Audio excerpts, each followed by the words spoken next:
Hey guys, do subscribe our YouTube channel and press the bell button to never miss any update from Radio Uran. Community colours पर आप है मेरे यानी बांसुरी के साथ।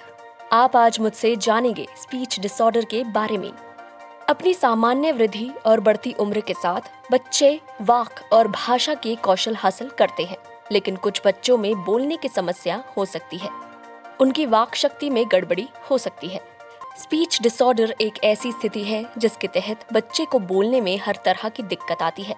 संचार के लिए जरूरी उच्चारण, आवाज, प्रभाव और वाक ध्वनियां निर्मित करने और उनका इस्तेमाल करने में समस्या रहती है।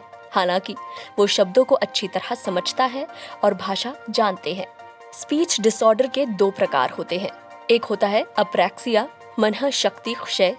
ये एक ऐसा संवेगी विकार है जिसमें बच्चे को जीभ, होंठ या जबड़े के इच्छित घुमाव में मुश्किल आती है। बच्चा जानता है कि वो क्या कहना चाहता है, लेकिन मस्तिष्क शब्द निर्मित करने के लिए जरूरी पेशी संचालन के साथ तालमेल नहीं कर पाता है, यानी मुंह की पेशियां उसका बोलने में साथ नहीं दे पाती हैं। दूसरा प्रकार है डिसार्थ्रिया, कठिन और दोषयुक्त बोल। लकवा, दुर्बलता या मुंह की पेशियां की सामान्यतः कमजोर स्थिति इसके वाक या बोलने की कोशिश धीमी, गलत, लड़खड़ाती हुई और हाइपरनेजल यानी बहुत ज्यादा नाक से निकलती हुई लगती है। अब हम बात करेंगे स्पीच डिसऑर्डर के सिम्टम्स या फिर साइंस के बारे में। प्रत्येक बच्चे में लक्षणों की संख्या और उनकी गंभीरता अलग अलग पाई जाती है। कभी कभार लक्षण इतने मध्यम या हल्के होते हैं कि पहचान में नहीं आ पाते। ऐसे हल्के रूप में अपने स्तर पर गायब भी हो जाते हैं। कुछ बच्चों में स्पीच डिसऑर्डर के अलावा दूसरी समस्याएं भी हो सकती है। इनमें शामिल है कमजोर शब्द ज्ञान, पढ़ने लिखने, स्पेलिंग या गणित करने में समस्याएं, शरीर में समन्वय की कमी, चबाने और गटकने में समस्याएं। बहुत छोटा शिशु यानी कि पैदाइश से 5 वर्ष का शिशु, उसे नवजात की तरह वो तुतलाता है, ये उसका एक सिम्टम है। ध्वनियों और शब्दांशों या अक्षरों को सही क्रम या सिलसिले में रखने में कठिनाई महसूस करता है। शब्द का उच्चारण करते हुए अक्षर या ध्वनि छोड़ देता है। ध्वनियों को जोड़ने में समस्याएं होती है। ध्वनियों के बीच लंबे अंतराल छोड़ता है। कठिन ध्वनियों के बदले आसान ध्वनियों का इस्तेमाल कर शब्दों को सरलीकृत करता है या कठिन ध्वनियों को हटा ही देता है। खाने में समस्याएं आती है। 5 से 10 साल के शिशु में क्या सिम्टम्स आ सकते हैं? ध्वनि की समझ और इस्तेमाल में असंगत और अस्थिर रहता है। बोलने में ज्यादा भाषा को बेहतर ढंग से समझता है।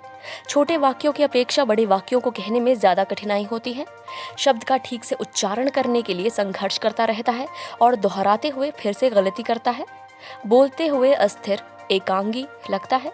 गलत अक्षर या शब्दांश या शब्द पर जोर देता है। बोलते हुए लगातार गलतियां करता है। ज्यादातर बच्चों में स्पीच डिसऑर्डर की वजह अज्ञात होती है। शोध के मुताबिक बोलने के लिए जरूरी पेशियों की हरकत के साथ दिमाग तालमेल बनाने में असमर्थ रहता है और इसी से बोलने में समस्या आती है, यानी स्पीच डिसऑर्डर का विकार होता है, जिसे हम यहाँ वाक विकार भी कह रहे हैं। वाक विकार अन्य वजहों से भी हो सकता है, जैसे फटा हुआ तालु, बहरापन या दिमागी लकवा। इस विकार का पता लगाने के लिए या इसकी पहचान के लिए बच्चे को किसी भी विशिष्ट उम्र का होना जरूरी नहीं है। विशेषज्ञ 3 साल से कम उम्र वाले बच्चों में विकार की पहचान ना कर पाएं, क्योंकि बच्चा इस पहचान के लिए निर्धारित है।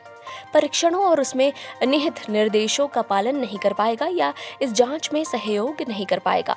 इसलिए पहचान का काम इस बात पर बहुत निर्भर करता है कि बच्चा उस जांच से कैसे सहयोग करता है या उसकी प्रतिक्रिया कैसी रहती है और इस तरह के टेस्टों में वो पूरा सहयोग कर पा रहा है या नहीं।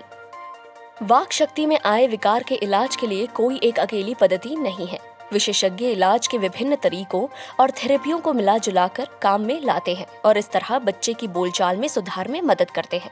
हर बच्चा इलाज के प्रति अपने अपने ढंग से रिस्पॉन्ड करता है, यानी हर बच्चे पर इलाज का असर अलग अलग पड़ता है, क्योंकि कुछ बच्चों में अन्य की अपेक्षा तेजी से सुधार होता है। विशेषज्ञ अभिभावकों को ये सलाह दे सकते हैं कि वे बच्चे के लिए समुचित सहायता और देखरेख का इंतजाम रखें। अभिभावक थेरेपी के सत्रों में भी भाग ले सकते हैं। इससे वे सीख सकते हैं कि घर पर थेरेपी को कैसे जारी रखा जा सकता है, क्योंकि निरंतर अभ्यास हालत में तेजी से सुधार करता है।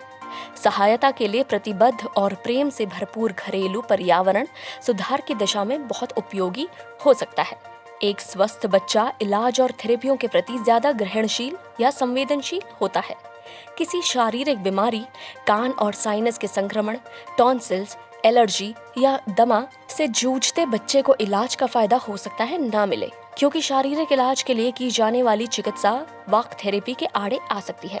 अगर बच्चे को शुरुआती अवस्था में इलाज नहीं मिलता तो उसे अन्य और भी समस्याएं हो सकती है, जैसे भाषा विकास में विलंब या देरी, शब्द को समझने या दोहराने या वाक्य में शब्दों के क्रम को लेकर भ्रम, सूक्ष्म मोटर गति, मुंह में अति संवेदनशील हो जाने की आशंका, पढ़ने, स्पेलिंग बोलने या लिखने में समस्याएं। इसका असर उनके एकेडमिक विकास पर भी पड़ता है। कुछ थेरेपीज के साथ आप अपने बच्चे को निम्न गाइडलाइंस यानी दिशा निर्देशों की मदद से भी बोलने, संवाद करने या बातचीत करने में मदद कर सकते हैं।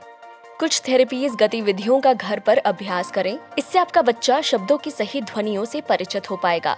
साधारण सवाल पूछे जिससे आपका बच्चा उन शब्दों को बोलना और उनका अभ्यास करना सीख पाए। अपने बच्चे को धीरे बोलने के लिए प्रोत्साहित कीजिए। धैर्य से सुनिए कि वो क्या कह रहा है या कहना चाहता है, और जब वो शब्द का सही उच्चारण करता है तो उसकी सराहना कीजिए।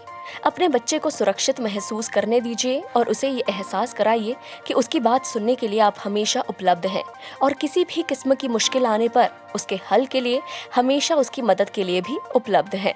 तो आज हमने जाना स्पीच डिसेबिलिटी या डिसऑर्डर के बारे में।